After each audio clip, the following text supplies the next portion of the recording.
My name is Brandon Kaler, and I'm a Principal Program Manager in Office 365 Security. I'm going to do the super stereotypical thing and do a call for a show of hands kind of early on here. How many of you in this room today are security professionals? Raise your hand. All right, like 2% of you, something like that. How many of you in here are exchange professionals? Like you work on like a, whoa, hello hands. Okay, all right. How many of you are responsible for Exchange but don't know that much about securing Exchange? Handful. No one's going to cop to that. It's fine. It's like you guys can keep that right in your, and just pretend like you didn't raise your hand. It's fine. Okay, so I have a lot of content today, and I am a high-risk individual. I would say 80% of my content today is live demos, primarily of hacking tools. So kind of the fun bit of today is I'm going to show you all the different ways that you can hack Exchange, and we try to make this really authentic. We've done a bunch of research over this last year, so everything I'm going to demo to you today is basically in what we consider our top 10 most prominent, impactful, likely attacks that you are going to experience as Office 365 Exchange customers. So that's good. Okay, so before we get to that, I'm going to talk a little bit about the security lifecycle, various frameworks and so forth. I'm going to talk a little bit about what we've learned about attackers and their tools, techniques, and processes. And then I'm going to deep dive into basically three kind of big attacker kill chains. The first one is about account theft and impersonation. The second one is about illicit app consent grant. And the third one is about data exfiltration. This way, like the big smash and grab at the end. We do try to be a little bit constructive. I do have 4 core recommendations for you that hope you'll take away and go back to your respective organizations and make happen. All right, so I'm going to tell you a story. So it's a bright, sunny Sunday morning in early February, and a security operator gets an alert on his phone. Something horrible has happened. They're not exactly sure what it is. It's kind of a weird alert message. So he goes and investigates, and he spends the next 4 days investigating, looking at a whole bunch of logs. And it turns out that the company has lost some in their neighborhood of 500 gigabytes of mail data from basically everybody that matters to the company, right? So they're a big organization. So when they recreated exactly what happened in this particular attack, they figured out it all started with a password spray. How many of you here know what password spray is? Almost nobody? Awesome. You're going to walk out of here, you're going to know exactly what it is, because I'm going to show you about 4 different toolkits to go do it. So password spray is a little bit like brute forcing, where you have a user that you want to get the account for, and you just try different passwords over and over again. With password spray, you take one password that you know is pretty crappy that people will use, and you try it against all the users, hoping that one of those users is lazy or not very creative, and they're just like, what, and it's like fall 2018, ta-da, there's my password, or go Seahawks, or password 1, or something like that. It's a very effective technique, because as it turns out, users are not great at remembering passwords, so they just do whatever. So password spray attack basically sprays all the users inside your organization with the same password so that it doesn't trigger lockouts, and it has a very high success rate. Incidentally, you can password spray any number of things. You can password spray EWS or OWA, POP and IMAP, Azure Active Directory, SMB, VPN clients, things that are protected with MFA, things that are not protected with MFA, and so forth. So once you password spray somebody, and you get even a single account, as it turns out, you can almost always dump the entirety of the organization's global address list. So now, instead of password spraying a bunch of usernames that nobody knows, like maybe you know them, maybe you don't, you've got like Jay Smith and Sally Connor and whatever else. Now you've got the actual list of users. So now you can password spray again. This time with known users. You're not going to have any like user doesn't exist things or whatever. You have a much higher rate of success. You're not wasting any time at all. So once you do that, you can dump a list of all the administrative users in the organization. As it turns out, you can do that with just a regular user, enumerating global admins and Exchange admins. Anybody can do inside an organization. So now you've got an even smaller target list of people that you can password spray. So you can take your time, right? Password spray is a slow-moving attack. Now that you've got a very targeted list of people that you need to go after, maybe it takes you a day, 2 days, 10 days, whatever. Eventually, you manage to guess one of those Exchange admin account passwords, because Exchange admins are lazy like the rest of us. So once you have that, you can create an alternate account inside the organization, one that no one really owns and maybe would never notice. And then you give that account some sort of administrative privileges. And then you grant that account impersonation privileges. And impersonation in Exchange allows you to connect to any mailbox in the organization as if you were that user. It's like you've ghosted out, right? So you have this account, you can connect to that user's mailbox and search it. And then you can connect to the next user's mailbox and search it, so on and so forth.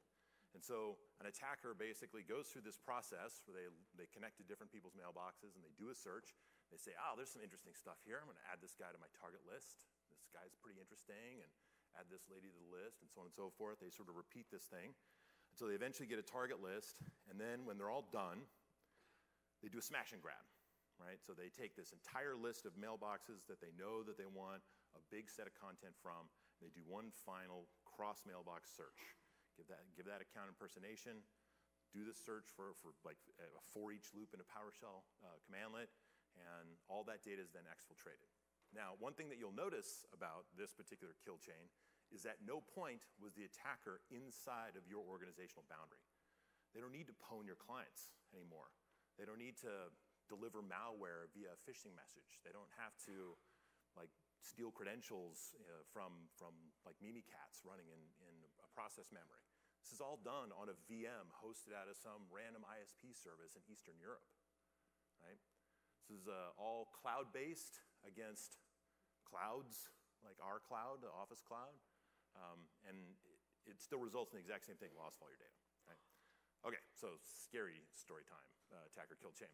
So attackers follow basically 5 broad categories of steps. They do recon, which is they figure out who their target is, and whatever their motivations are, whether they're a nation-state actor or there's some kind of, they're trying to steal money, like financial treachery, they still have to do the same kind of recon. They have to figure out what your organization looks like. They have to figure out how many users you have, what kind of data you might have in there, and so forth. Once they've got that figured out, they do an initial breach, usually through password spray, but they can use phishing. And there's a bunch of different variants of phishing that they can use, and they're all super, super successful. Once they have that initial breach, they figure out how to elevate their privilege, right? So in this case, getting an admin account and then assigning that admin account some sort of impersonation rights. Once they've got that, then they entrench themselves. There's a bunch of different ways they can do that. I'll show you a bunch of ways, but a lot of those ways are sort of inherent in the Exchange mailbox. So they can inject rules, they can inject custom forms that run apps on the local machine. They can modify the Outlook homepage and the Outlook client, which does a similar thing, and so forth. And then they exfiltrate. And there's a bunch of different ways they can do this. I'm going to demo all these things today. All right, Defender lifecycle. The classic security Defender lifecycle takes one of 2 forms. There is a prevent breach lifecycle, which has an assess, protect, detect, respond, and I think that's all of them. Investigate and respond. And then there's an assume breach version of the same. And it's a little more like red team, blue team, where you know your enemy, then you emulate your enemy, and then you hunt your enemy, and you practice, you defense, you assess your risks, and you harden your defenses. Sorry, I'm old and I can't see. So both of these are valid approaches to defending yourself. When you map this on top of an attacker kill chain, at least for the prevent breach, basically what it means is that you end up doing assess, protect, detect, investigate, and respond against TTPs in each of these 5 categories. So it's not like a holistic life cycle where you're just doing it, one protection works for everything. A protection is very particular to a particular TTP, right? It's very mapped one-to-one. And so your security strategy has to be super aware that this TTP is what I'm most vulnerable to, and so I need to have strategies, assess, protect, detect, respond, et cetera, that are applicable to those specific threats. Okay, constructive part of the talk, Exchange security must-dos. And this is, I think, mostly cloud, although if you have an on-prem Exchange instance, these are generally applicable there. So basically, the upper left represents an assessment option. How many of you heard of the Microsoft Secure Score? Wow, way more than I expected. All right, seriously, that thing was junior varsity like 5 minutes ago. So the Secure Score is a security assessment tool. For those of you who have not heard of it, it's been talked about a lot at Ignite this year. It was stood up last year. I was actually the PM for it. And it brings together all the security recommendations across the entire suite into one location. And then it tells you exactly what you need to do to mitigate those. More importantly, it helps you understand the relativistic value of any given recommendation versus the other. So instead of just being like critical, high, medium, low, it says this one's 50 points and this one's 20 points and this one's 10 points. So you can either do one 50-point thing or you can do 5 10-point things. Get some flexibility. So this is important because it allows you to understand all the potential options that you have. The second thing that you must do is secure your admin accounts. So the data tells us that somewhere like 9% of you, 9% of admin accounts in the service are protected with MFA. 9%, man. Whew, we need to fix that. So I'm going to show you a couple of things today. Baseline protection from MFA. I'm going to talk a little bit about all accounts. There's a couple of other strategies you can use here. Privileged identity management, which allows just-in-time role elevation. And then just basic concepts like least privilege. If you don't need an admin account, don't use one for the most part. Fourth thing in the lower left is to enable and acquire security telemetry data. All these attacks are made worse by the fact that there's either incomplete, incorrect, or just absent telemetry data. If you don't have data, you can't do detection, you can't do an investigation, and that means you can't do an effective response. So equip yourself with as much data about what your users are doing as you can. That means enabling mailbox audit. That means understanding and consuming data out of the unified, some sort of third-party SIEM or CASB that you're using. Go and get the management activity API stuff hooked up to it so that you can have the data and do stuff with it. And then lastly, use that data. Hook it up to detection systems. Microsoft offers Microsoft Cloud App Security. The Security and Compliance Center, O365 native Security Compliance Center, has an alerting infrastructure where you can do some basic, what we call atomic alerts. If you have any kind of SIEM, we've worked with all the big ones, Splunk and ArcSight and QRadar and the like, and all the CASBs. They all consume Office 365 data to do detections and so forth. So those are the must-dos. Everything else, you should also do, but these are the have-tos. Okay, speaking of audit, which I mentioned a few minutes ago, we spent a lot of time this last year looking at audit and the challenges that are sort of inherent in it. We looked at it in 2 broad buckets: quality, which I'll talk about first. When you think about audit data, it helps you understand who did what to whom and to what end, right? So that's kind of basic attacker kill chain. Who allows you to attribute a particular action to an individual, right? Was it this user or was it an attacker over here?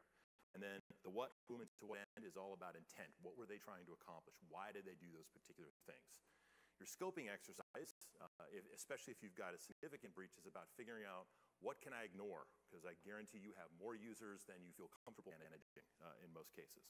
So a lot of the quality stuff is about forensic defensibility, it's about completeness, about accuracy, and so forth.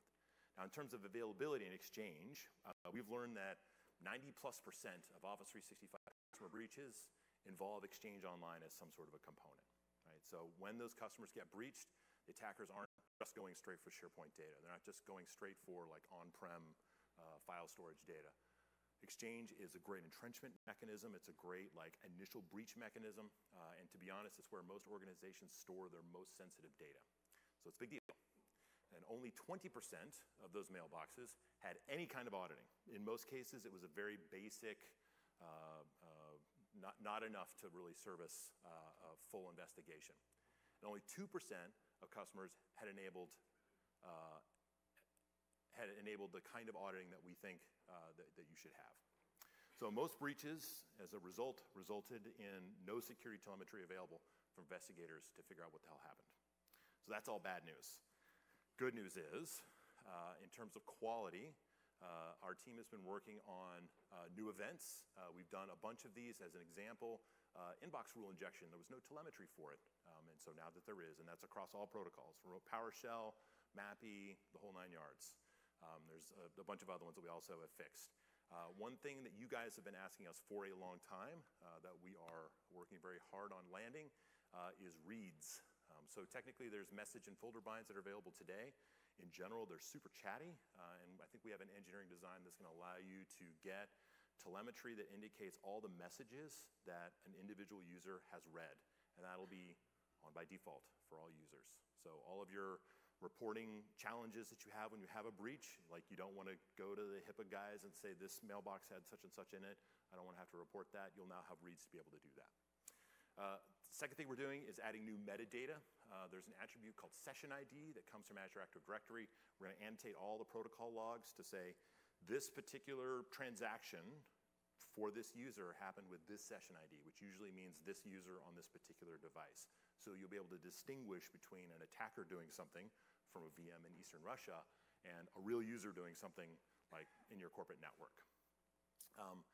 We're going to have event parity across all protocols. Mailbox delegation was a good example of this. We would capture the remote PowerShell previously, but we wouldn't capture it if they did it through some other method. So now that works everywhere. And then there was a lot of missing and incorrect data. Remote PowerShell was probably the most egregious of that, where remote PowerShell would flow the IP address of the infra that the PowerShell commandlet was running on versus the client commandlet. So we fixed that. Okay, so that's that. And then for availability, I'm pleased to announce that all tenant mailboxes will have audit enabled by default in this calendar year. You will no longer have to configure it yourself. It'll just be on for every customer. Look at that, yay, all right. So it's the only applause line you're gonna get, it's the only one. Everything else is all doom and gloom. Okay, so audit default will include admin, delegate, and owner events.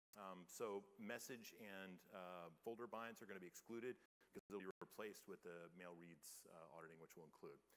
In addition to that, we're working on a REST API that will sit on top of that individual user's mailbox store. So you won't have to use remote PowerShell, the search mailbox audit log, to do investigations anymore. You'll have a nice graph API. We'll work with CrowdStrike and Mandiant and all the other breach investigators to upgrade their tooling. And so breaches will not be such a horrible thing. Okay, TTPs. So TTPs, tools, techniques, and processes it's like lingo that security people use to talk about what attackers do to pwn you. And so we spent some time thinking about all the different ways that Exchange can be pwned. We came up with kind of a long list, and I'm going to describe them not in super detail because I want to demo most of them. But they start with impersonation search, and so this is that smash and grab that I was telling you about, that Sunday morning. They basically are able to do a search across multiple mailboxes impersonating that user, so you can't tell that it's an attacker doing it. It's not like an admin logged into the box and did the search, it's as if that user logged in and did the search. Exchange impersonation of account, related but a distinctive TTP. Password spray, right near the top. New accounts created. We find that most organizations don't monitor accounts very stringently, especially admin accounts. Like they don't baseline an alert when someone is, like a new account is created because accounts get created so often. Privileged account enumeration. This is a tough one because pretty much anybody can do it. And there's no telemetry associated with it. E-discovery search. This is a great version of impersonation search, except it's facilitated by a great Microsoft provided tool. We've actually seen some nation state actors just use it because they're lazy. Service accounts compromise. Service accounts sort of related to just like the basic account compromise, except these are accounts that generally are not, they're not monitored, they're not used. It's like set and forget it. You only notice them when the password expires on them and the piece of automation that the service account is backing breaks. Mailbox search for an individual user. A lot of attackers use it as a recon mechanism. Like they figure out, does this person have passwords in their email? Guaranteed that somebody does. They look for documents like invoices, sensitive like IP information and so forth. Contact enumeration. Phishers and spammers use this. It's one of the first things they do. They'll get access to your mailbox. They'll take all your contacts. They'll take your gal, and then they'll resell it. Right? Super easy, or they'll use it to password spray, depending on like what their motivations are. And then to round out the top 10, third-party app consent grants. And so what this is a user giving consent to a third-party application to access their data. We do this all the time. You guys have all seen the app consent grant flow. Google and all the other major providers do this. And it's like, I need permission to read your profile. And you're like, yeah, fine, whatever. Profile, I don't need that. The problem is that consent grant experience, the difference between I just need to read your profile to figure out who you are, and I need to read every single piece of content that you own in the entire organization. Same window, like it's just a couple of extra words on the page. There's no distinction between the two. And so users get suckered in by that pretty frequently. And I'm gonna show you that today, it's gonna be exciting. Outlook homepage and address book gal dump come in next.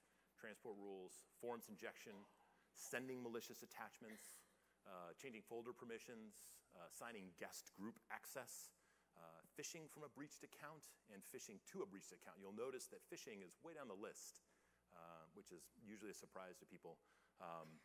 The reason why these are down here is usually phishing results in the loss of one account, and then this is typically used to pivot to elevate privilege and do some other things.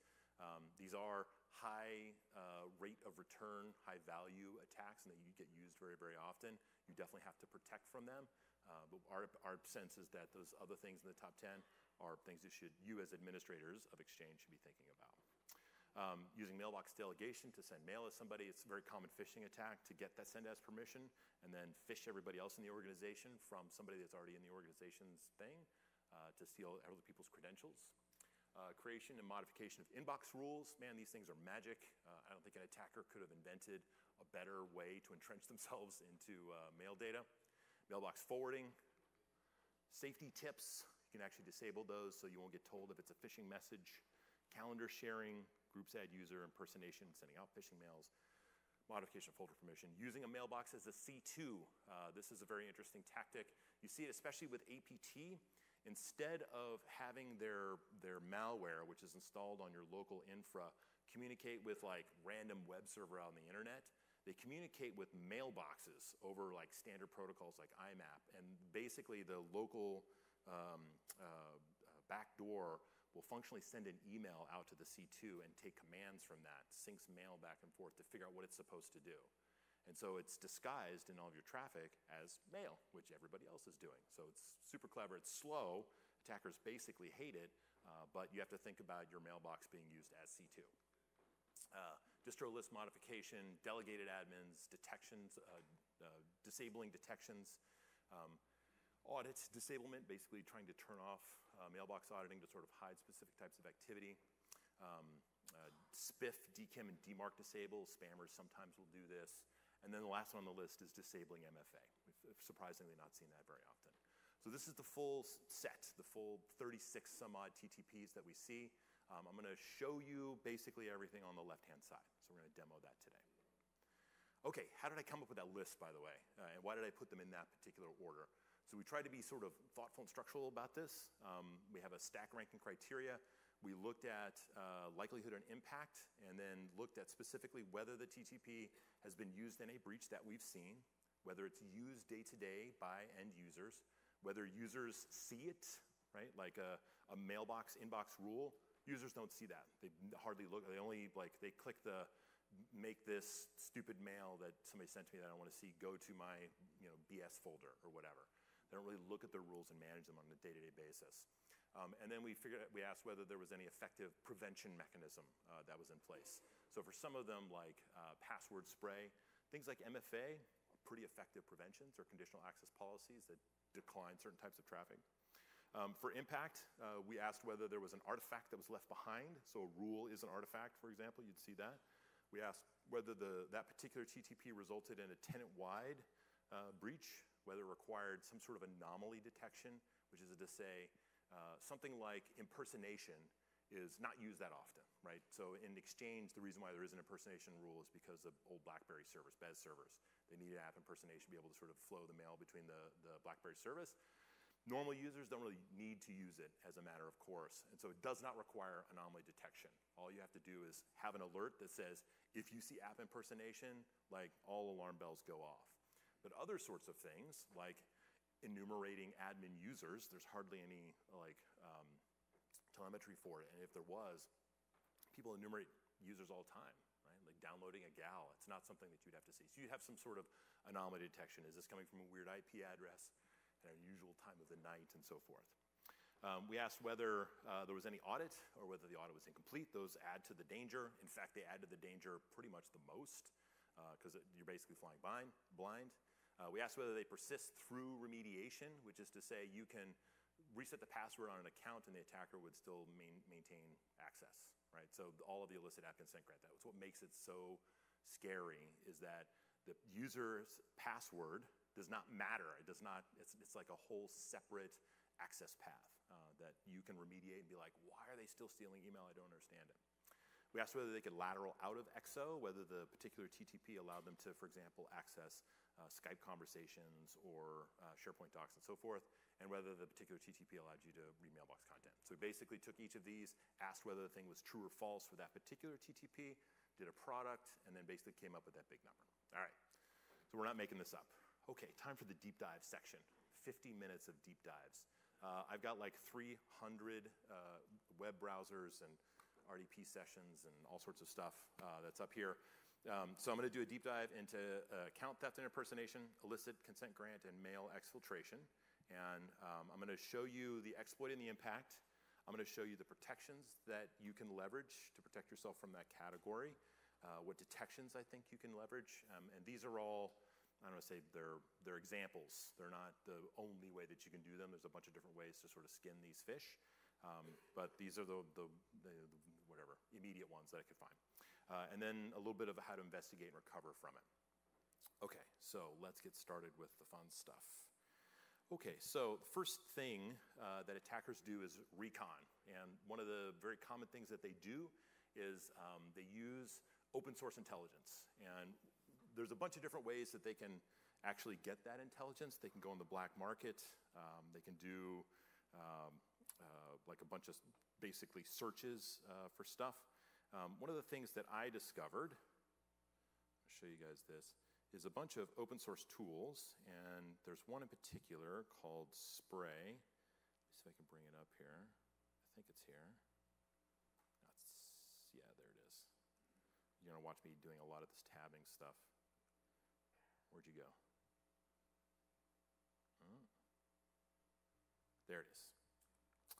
Spray. All right, so if you go to GitHub and do a search for Spray, this is an open source toolkit that was created by this dude named Jake and Wilkham. And this is basically a pen tester thing. And what was cool about this basically allows somebody to spray SMB, OA, Link, Cisco Web VPN, and so forth. What was the coolest about this is it came with this very cool username and password list library. And so you can actually look at, these are all the English first names and all the Chinese first and last names, or statistically likely usernames. And what was awesome is they actually, if the attacker knows what your account name pattern is, like first letter of first name, last name, or first name, last letter of last name, like J. Smith, like maybe B. Kaler or Brandon K. or something like that. These lists are just ready to consume, and they contain a list of all the most common statistically likely names. And if you look at these lists, I guarantee that you will have one of these users inside of your organization. Now, whether one of those users also happens to set a terrible password, I don't know. But it's as easy as like one commandlet. So I'm in Kali Linux, by the way. All of you should go play with Kali Linux. Last year, maybe it's even earlier this year, Microsoft released a Kali Linux distribution that you can install on your Windows install. It's just like a Windows Store app, which is super cool. This is actually a VM that's hosted in Azure. Azure also has an image that's available for this. And this is the attacker toolkit. It's got Metasploit and all these whatevers, and it's basically optimized to do all its stuff. So I'm in here, and basically what I'm going to do, I installed this toolkit, the Spray toolkit, is I'm going to just take the top 100 lines of this particular thing. I pass it to sed. This is some like old school Linux cool guy stuff, where I say take this username and then append an @domain name, because I happen to know what my target's domain name is, and then output that to a usernames.txt. And then now I've got all these great usernames that I can say for each of these, attempt to log in with password @1, right? It takes literally seconds for them to get up and running. Okay, so we already talked about that. Let's spray. Let's go ahead and get started with the spray bit. So I've got a virtual machine that's spun up here. This is in Azure. And There's a bunch of toolkits. I mean, we talked about the spray. You can do a search for just like password spray on the internet, and it's like dozens and dozens and dozens of toolkits. Like the Kali Linux tools has 30 different toolkits that are just sort of installed by default that you can do password spray against all sorts of awesome endpoints. The one that I'm going to use here is basically Mailsniper. So you can do a search on the internet. Actually, I'll show you the thing. And this is a toolkit written by Black Lab Security. It's pretty great. It's literally one file that exports, I don't know, maybe half a dozen, 8 different PowerShell commandlets that allow you to do a bunch of pretty terrible things. I'm just going to import this module, and I'm going to import a password list. And these passwords they're staged, I'll be honest. But I'll bet somebody in your organization has one of these passwords. So I've got GoHawks, because I'm from Seattle. Maybe you've got a different favorite football team that you're going to put in here. Time-based passwords like fall 2018. I forgot fancy, I put an @ in here, but you can also just do like FALL. Incidentally, when I was creating this, I set the accounts, the test accounts, with these passwords, and Azure told me that these passwords were strong. It was like, nice job, like a big green thing or whatever. I was like, okay, we're making progress here. And then the last one here is password 1. All right, so this is as easy as just saying for each password in this list, I want you to output whether or not this is successful, and then invoke this method here, invoke password spray against Exchange hostname with the user list that I provided. It's got about five things in here. It's threaded. How cool is that? So if I'm doing a bunch of different people, I'd basically go get a cup of coffee and come back in a couple of minutes, and I'm basically good to go. So you can see that it gives me some very helpful messages. It's spraying the EWS portal. It tries a bunch of different versions of Exchange. Incidentally, it doesn't require, you don't have to have anything installed locally. It does some cool DLL reflection inline in the PowerShell script, where it just takes a byte string and says, here's your DLL code. So it's super portable, right? It is flagged by antivirus now, so if you're going to test it, you'll have to disable your antivirus. It's the main reason why I'm doing this in an Azure VM, because I can turn that off and Microsoft Corporate won't kill me. But you can see here it tries it, and it gives you a lovely success message, and says that these passwords have worked with these specific accounts. And I get these lovely outputted things here. So here's Kareem. He's a user, and Kareem, the silly boy, used a password @1. So I'm going to use Kareem as an example here for being so silly. And I'm going to use his account. Right now, I assume that Kareem is like a regular user. So I'm going to quick fast dump all of the admin users inside this organization. So first thing I do is import my Mailsniper module. I'm going to install the Azure AD module. It was already installed. And then I'm going to get some credentials here.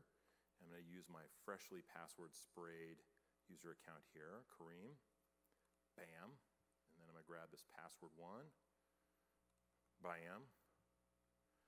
And then I'm going to connect to Azure AD with that user credential. I have to instantiate these admin users in a variable, because it throws an error if I don't. And then I'm going to grab all these admin roles. Now this get Azure AD directory role is available to every user inside your organization and has no telemetry behind it. So I'm, at this point, have pulled every Azure Active Directory role that has company admin and Exchange service admin. So I've got those 2 admin GUIDs. So then I'm just going to convert those guys to a string so I can do some fancy stuff. And then for each of those admin GUIDs, I'm going to get Azure Active Directory role member for that particular GUID. And I'm going to stick it in that variable admin users. So now admin users contains all the admins in my organization. By the way, it's a lot of admins. You shouldn't have so many. And I'm going to export that to a CSV, adminusers.csv. Now I'm going to go to my local file system, find admin users. Ta-da! There they are. Here's a really awesome thing. Kareem Akira is on the list. Awesome! As it turns out, Kareem is an admin. I can use this. So in theory, this is the point at which you'd say, okay, I've got my admin user list. Now I'm going to take that user list and I'm going to password spray those guys all over again, right? Okay, let's see. profile. Okay, now we're going to entrench ourselves. So initial breach, right? There was a recon, initial breach. Now we're going to try to entrench ourselves. And so entrenchment in Exchange is, man, really easy. We've done a lot of things to make it easy to make management changes to the infrastructure. Our remote PowerShell stuff is like super cool. See front guy here in the front row. He's got a like practical PowerShell for Exchange shirt on. Thumbs up on that. So I'm going to just take these two users, the UPN for the target. I'm going to basically attack somebody else. I'm going to inject a bunch of like TTPs into this guy, Brandon, me, from Kareem's account, now that I know it. So I'm going to use this same Kareem account to do all this naughtiness. This, by the way, is not really in any kind of toolkit. I think it's been weaponized in a few toolkits, but this is just like Microsoft Docs stuff. Like most of the stuff that I'm going to show you here is like just out of the box.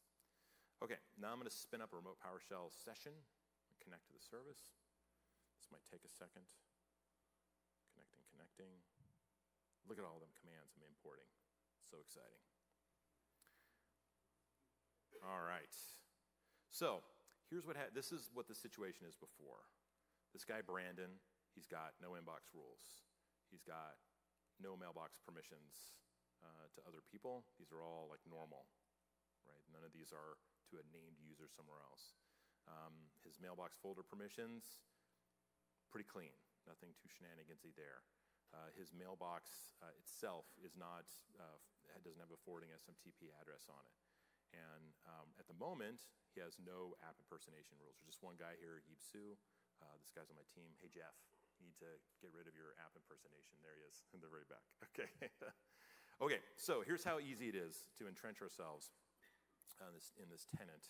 It's basically, what, 6 lines of PowerShell here? So I'm going to drop a new rule in here to forward all mail, and then forward as attachment, and then redirect. And then I'm going to add mailbox permission for a different user. Different user is John F. John F. now has full access to this guy's mailbox. And then I'm going to add folder permissions. John F. is now editor on this guy. Now I'm going to do an SMTP redirect. Pretty easy. Now I'm going to add impersonation. So Kareem now has all the app impersonation rights. So now when you look at this, I've got 3 separate forwarding rules. I've got app impersonation here, mailbox permission. He's got full access to this guy. Folder permissions. John Frank is an editor on this guy. Mailbox is forwarding to B. Kaler.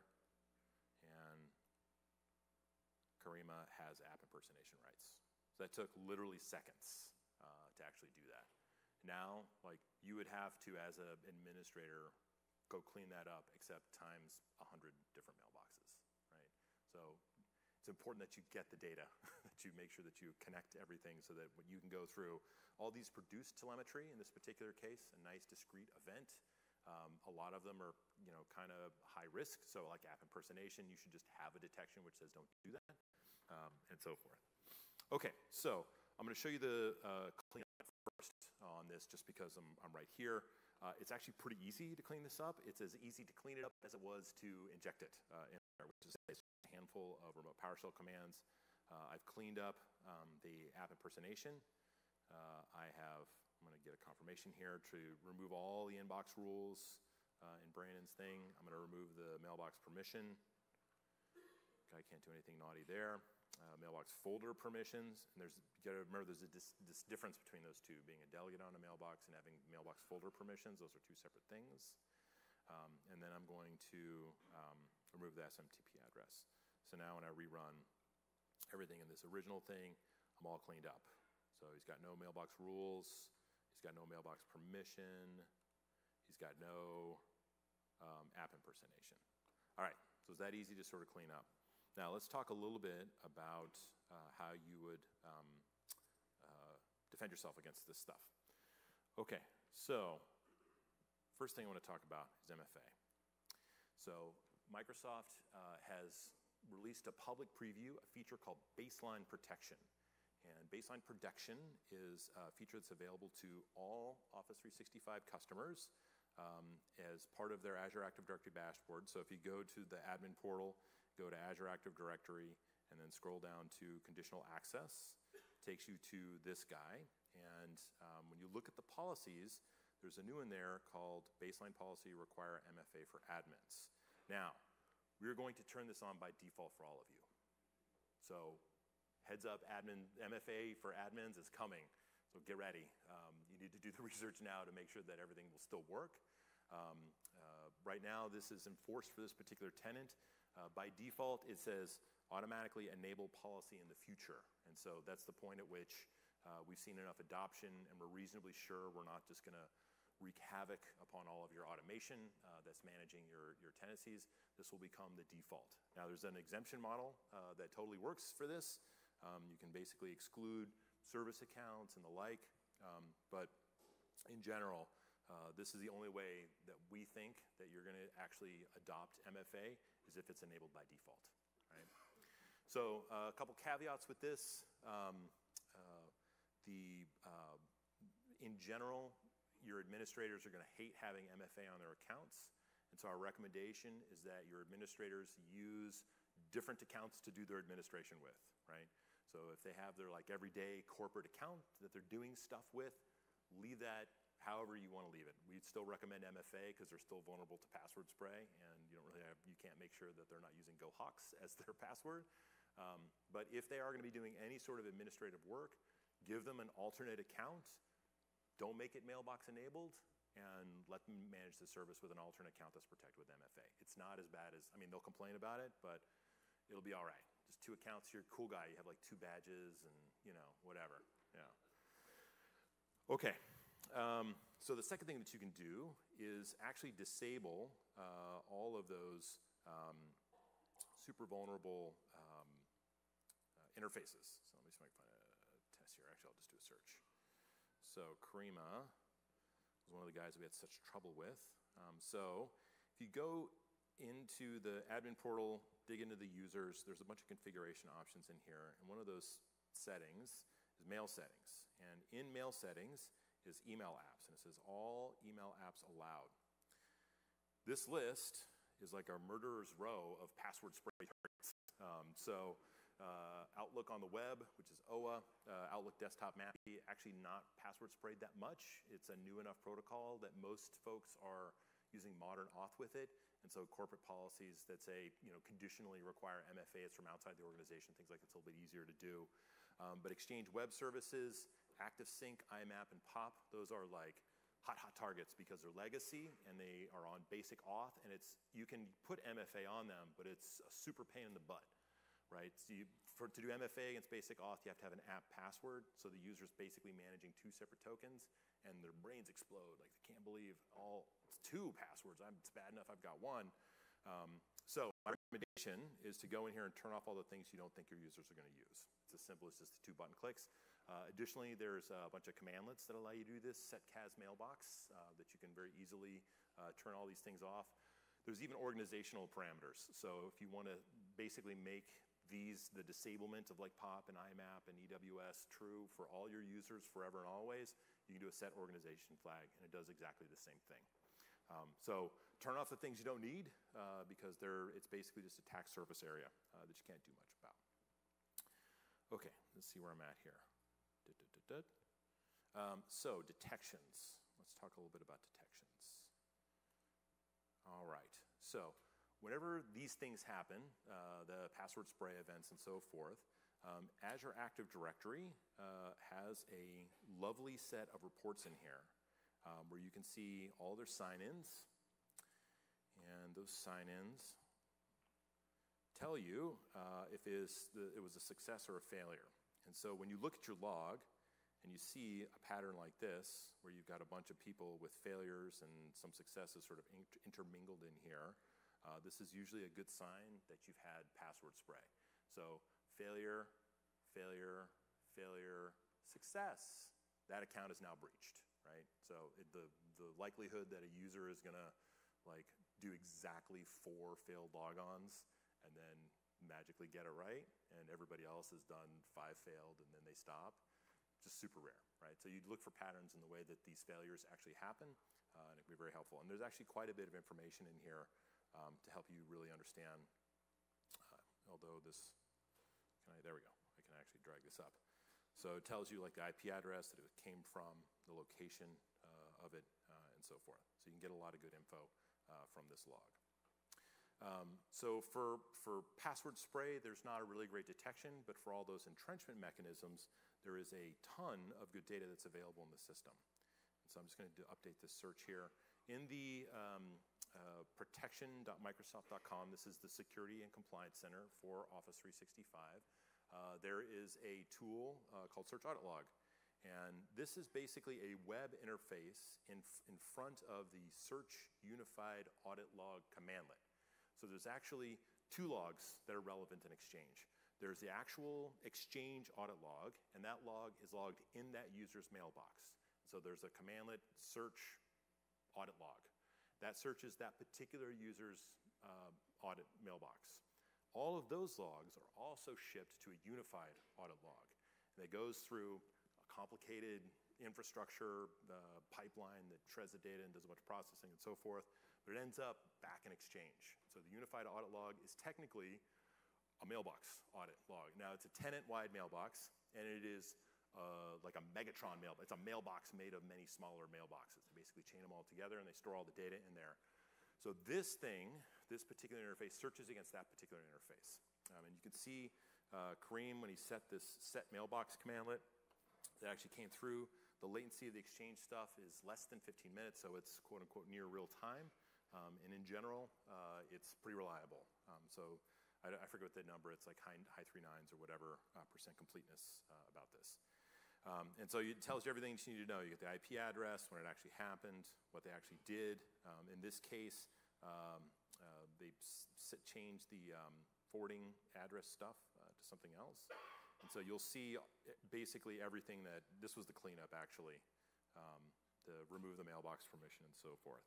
So you can consume this data and do alerts on it. Right? So you can flow it into your Splunk instances or ArcSight or whatever and say, if you see set mailbox, redirect forward to, I want to throw an alert. And then you can use that same data to do the investigation, pull these logs and say, okay, all of these actions happen from the same IP address. This search interface basically allows you to do that. You can search for specific activities, specific dates and times, specific messages or files, if you need to know everything happen to them, or particular users. Okay, awesome sauce. Let's see, make sure I got everything. Remove all the entrenchments. Oh, so let me show you guys MCAS. So Microsoft has a platform called Microsoft Cloud App Security. It's included as part of our E5 offering. And this is kind of our CASB offering, right? Cloud App Security Broker.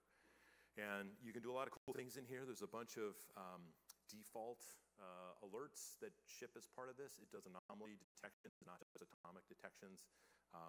Yesterday I created this Exchange app impersonation policy that basically said anytime that you see somebody invoke the assign privileges role to this particular user, then I want you to throw an alert on it.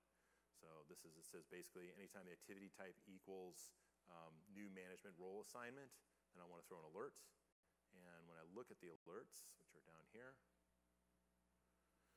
you see that 3 minutes ago, Exchange app impersonation was actually thrown. I cannot believe that worked for the demo. I'm super pumped about that. Okay, I'm making myself a round of applause here. That was kind of one of the riskier things that I had to do today. So, detections, I know, right? Detections work, yay! Okay, so yes, app impersonation was actually triggered, and you'll get all the information that you need here in the audit log if it loads, which it's taking its time. By the way, I was trying to set all this up yesterday in the hotel, and the Wi-Fi was unbelievably slow. Like, it took me 4 times as long as it would have normally done to actually make this happen. And so you get this great little drill down here, and you get the IP address, the objects, et cetera, et cetera. Everything you need to know to sort of understand what exactly happened here. Okay, so that's defending yourself against account theft and impersonation. So let's flip back to the deck. I think it's time to go to the next set of attacks. So this one's super funsies. This is illicit app consent grant. And this is functionally phishing, but it's a different kind of phishing. It's not just phishing for creds or phishing from malware. This is phishing for consent. And so the user never actually gives their password. I mean, they're logging into a consent grant interface that they see, maybe dozens of times in a quarter. And so it makes it a fairly sinister attack because it feels so natural to the most users. So I'll start with talking about this awesome tool that one of our partners at Mandiant built. Oh wait, that's MailSniper. By the way, you can find MailSniper on GitHub. Here we go. This is the one. So there is a cool tool that a guy over at Mandiant called Douglas Birkenstock built called PwnAuth. And it's basically this cool little web app, Django-based web app, that takes about 30 seconds to install, and then 4 hours to configure if you're like me and haven't played with Linux in kind of a long time, to set up. And basically what it allows you to do is this. So you go to this site, and I'm going to select an API here. And I have previously phished a few people. None of you. It's okay. You're all safe. You've phished a few people, and it'll tell me these are all the victims that you got. And I can do something like, show me all of the email that Pedro Nino has.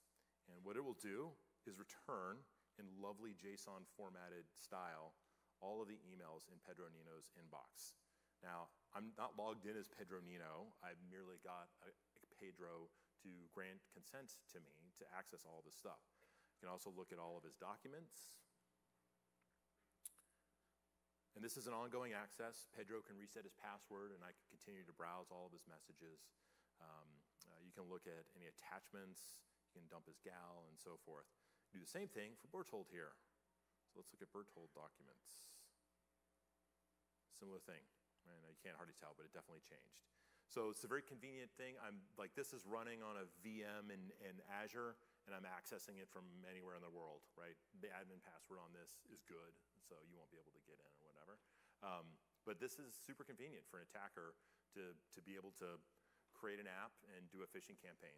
So convenient, in fact, I'm going to sort of show you how that works. So I'm going to go to my app dev portal.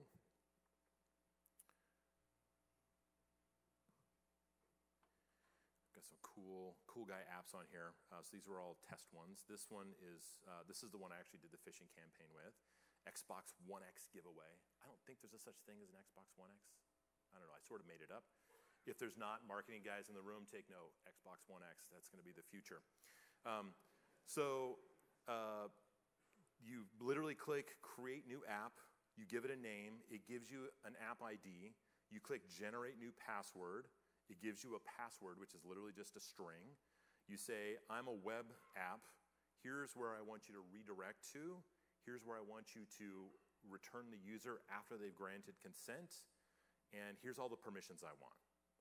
And the list of permissions that you can ask for is long. Look at all these things I can ask for. Oh God, so many.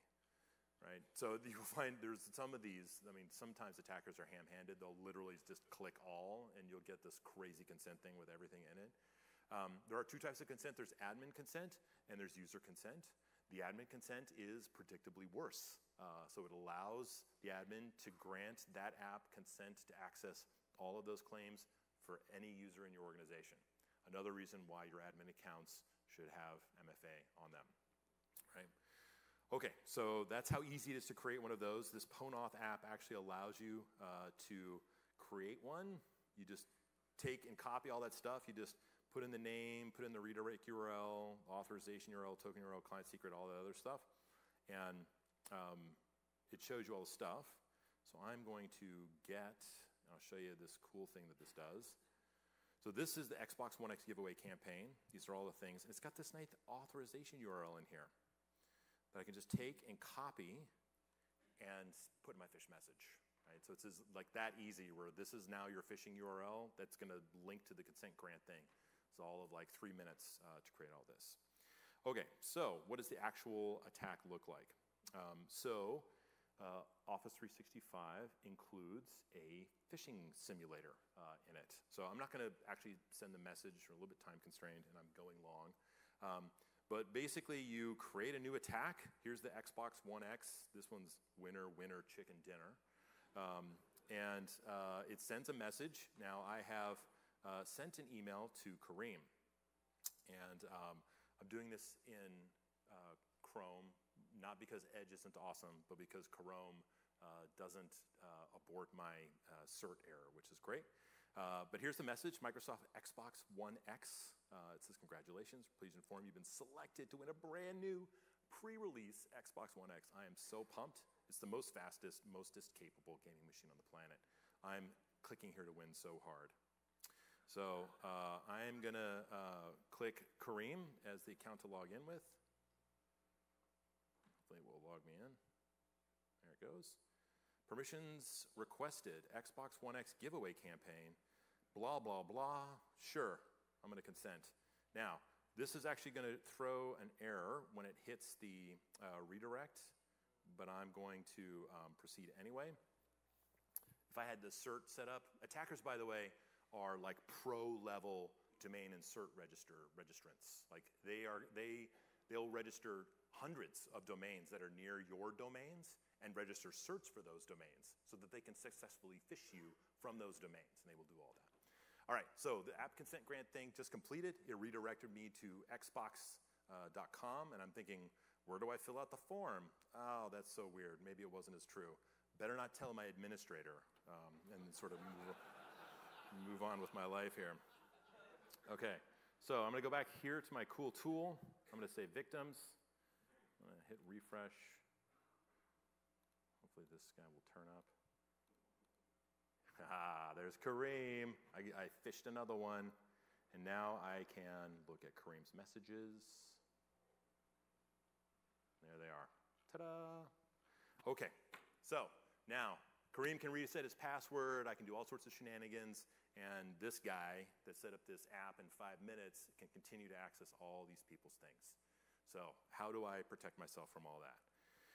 All right, so the short answer is you go to the Azure Active Directory stuff, and I'm gonna blow this out again. You go to Azure Active Directory, Enterprise Applications. You should be monitoring these, basically. There's gonna be like a quadbillion of them in your organization. You probably won't understand a ton of them, but if you have some reason to think that a particular app has been granted consent, or you see a new one that a user granted consent to, you can come in here, and here the Xbox One X giveaway is registered to my tenant. I see there's 3 users. This is Pedro, this is Berthold, and this is Kareem. So they're all in here. You can see the app usage, pretty significant, 22 sign-ins. This guy's sort of going nuts with all those app pulls. You can see all those sign-ins down here. You can see when they've had failures or not failures, and then audit logs. So what can I do about this? I have a long list here. Hold on. What are records? Okay, so you can revoke all permissions assigned to the app. Right? So first thing you do here is like enable for users to sign in. You can just say no. Be like, I don't know what this is, so I'm just gonna block logons. And what that will do is that the Azure Active Directory will no longer issue new tokens to that particular user. Now, one of the clever things that the Ponoth app does is it requests offline access as a claim in the registration. And what that does is give the user a refresh token that lives a real long time, like 90+ days. And so you can turn this off and they will continue to be able to log in with the accepted token. So just turning it off, if you're just not quite sure, this is a good safe, like let's stop the bleeding until we figure out what's going on here. But additionally, you should also revoke the tokens, which is a separate command which we can talk about. So you can remove the users for each of these. You can basically remove them from this app. And then at the top line level, you can delete the app altogether for this.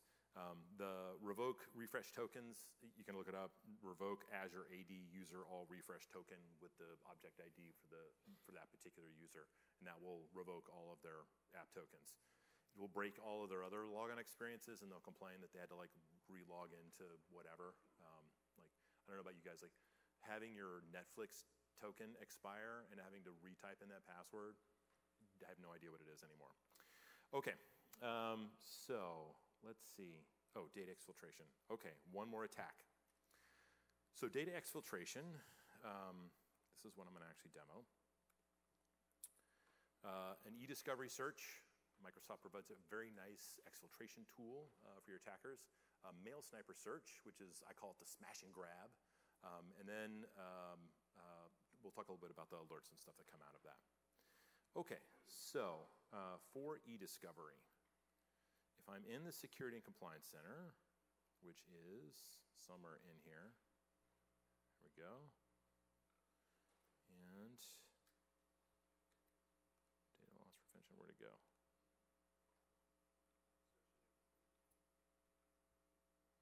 Oh, you're right. Search and investigation, content search. I like it. That was an assist from the audience. All right. So the Security and Compliance Center has this great content search. It's in beta. And I Ignite Hacker Demo Data Exfiltration Search. I created this yesterday. Basically what I did is took a bunch of keywords. Passwords, creds, credentials, password, monitoring, service, project, requests, MS-13, REMSEC, just a bunch of words that I knew was in content so it would actually return something. But you can imagine an attacker having very specific an interest, right? If they're targeting like a big organizations like General Electric and they know that they're building nuclear reactors, maybe they do a search for nuclear reactors or whatever. So they can create this, and in a handful of minutes, it will search all the repos, all the email, all the SharePoint things, everything, everywhere inside the organization, and it will put into a very convenient set of packages for you. 240 mailboxes were searched, hundreds of items or whatever, and this is persistent, so you can, this basically updates over time, so you can say like refresh this and it'll go get the fresh content. So if you don't have anybody watching this stuff, this is like gold for them. So I actually did export this, excuse me, and this does have a record of it, and the way that it works is you flag that search as an export, and then it creates basically a little export job. You get a key that when you click download results, it opens a little app locally, and that app basically facilitates the download. Typically, it can be pretty big. So I won't make you sit here and watch me download 500 megabytes of content. So I very smartly pre-staged this, and this is basically what it looks like. I opted to put all 320 mailbox or 240 mailboxes worth of stuff into one Exchange PST, so that content is now offlineable. You have no idea what the attacker is doing with it, right? So this is just like, bye-bye, it's all gone. They put everything in a nice SharePoint directory here per user, so you can see all the files that they have in their various stuff. They have a nice export summary, nice results log, so on and so forth. Makes it very, very convenient for an attacker to exfiltrate all the content that's relevant to them. All right, so the good news, though, is that there's lots of detections and so forth. Let's see, there's a bunch of stuff in here, but I'll show you the stuff that's in, oh, I did open it over here, in MCAS. Hold on, flipping through stuff. We'll go here. So in alerts, you look at dashboard. You can view alert policies in the Security and Compliance Center, and you'll see that they have very smartly put a bunch of e-discovery search started or export results that are included in there. And I think we should see an alert in here. So there's an alert here for that. Oh, here we go. E-discovery search started or exported. So this was probably late last night when I did this. So you do get alerts to make sure that all this is managed. All right, so the smash and grab. So that e-discovery thing is great and all, but I'm way lazier than that. I would prefer to export all your content with one click. And so this Mail Sniper tool has awesome functionality called Invoke Global Mail Search. So I just import that. I import all of my search terms, and this happens to be an arbitrary set of strings that I seeded content for, but you can imagine somebody just saying start at star, right? So the attackers, how quickly it downloads isn't especially scary. All right, so you can do this invoke global mail search using this impersonation account, and when you do that, it connects to Exchange, does a remote PowerShell session, and the reason why it's doing that is because it gives itself some impersonation. So it basically, you seeded an account that you wanted to use as the impersonation search. It logs on to Exchange Remote PowerShell, assigns itself impersonation rights, enumerates all of your mailboxes, and then does the search over EWS and returns the results. The script also very conveniently removes the impersonation rights when it's done. So easy peasy. And what you get at the end, I've set this to export everything to a folder called searched matches. You can actually add parameters to that the commandlet to take the attachments, extract them, and put them in like a nice separate folder for easy browsing later. But basically, this takes sender, received by, subject, and body, and just puts them in a nice, awesome CSV. Super easy. Smash and grab. Okay, let's see. Do I have anything else I want to show you guys? I think there's just a handful of slides here at the very end. We already talked about SNC alerts. We talked about the e-discovery audit. Protections for this include MFA for your admins and users. E-discovery is a super powerful role. You should be monitoring that and restricting it. In fact, giving it to nobody except people that super duper need it, and you should be taking it away as soon as they're done with it, and lots of monitoring. So just to wrap up, secure score, admin account protections, enable and use your data for all that stuff, and then Outlook and Exchange related sessions. Okay, I've been to 3 or 4 talks. Almost nobody has left time for questions. I have 7 minutes and 53 seconds remaining for questions. I will take questions. Yeah, you want to step up some mics would be great. Yeah, there's mics in here.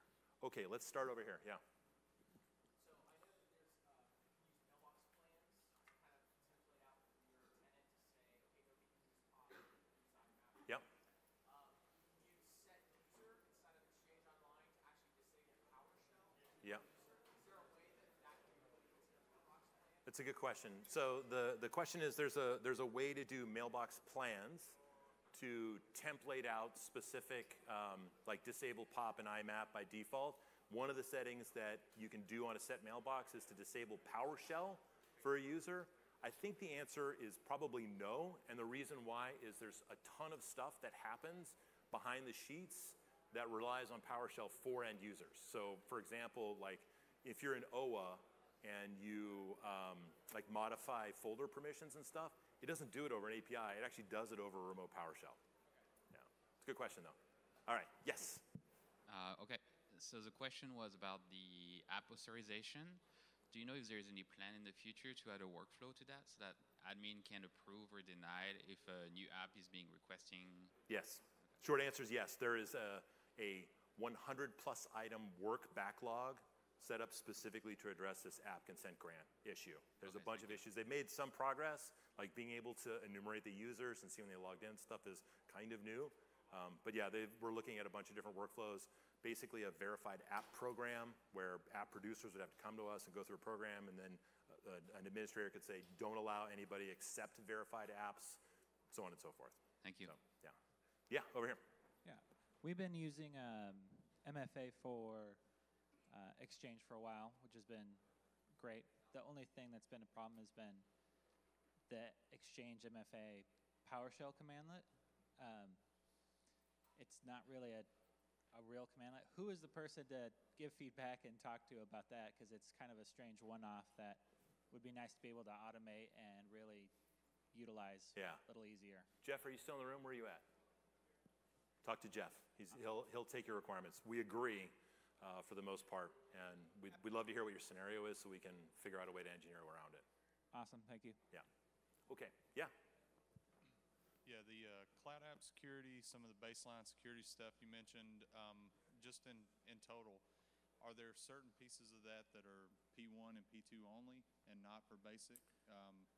So the We don't currently have P1 or P2. yeah, so baseline protection is available for everybody. In fact, I don't think so PIM is a premium feature in Azure Active Directory, but I think everything else I demoed in Azure Active Directory is available to everybody. Okay. Baseline protection, which is the MFA, all the audit, the app enumeration, stuff like that. All right. MCAS is E5, Okay. and SNCC alerts, I think, is E3. Okay. Very But all the audit telemetry, the searching and stuff is available for everybody. All right. Thank you. Yeah. Yeah. My question is about the unified audit logs and mailbox audit logs. Yep. So mailbox audit logs right now allows us to configure for 25,000 days to retain the audit logs in the mailbox. Yeah. 68 years or something. But the unified just only carries it for 90 days from the GUI. Yeah. The commandlet search unified audit logs used to carry more, but no longer. Yeah, they're working on a longer retention. So that's engineering work that's in progress. I think they're looking at 7+ years or something. Configurable? Configurable. To the admin. Yes, I think it's at some SKU level, but yeah, Okay. they're aware of that gap and they're trying to fix it. Thank you so much. Yeah. Yes. My work is to develop a software based on the exchange. Cool. But when I background stories use the Exchange API, PowerShell API, I found a memory link in the after using the Exchange PowerShell API. Could you help to solve it or offer some information or guide to me? Yeah. Okay. Let me explain for a very little time. I found the memory link contains some information about software quantity metrics, which refer to maybe some HTTP website and file path linked to SQM file in the computer. Yeah. Okay. So let's bring that question to Jeff. So I got my colleague over here who's taking questions. Jeff. Can we just offline it? Yeah. I will ask Jeff. Yeah. Yeah. He's right over here. Thank you. Thank you. All right. Yes.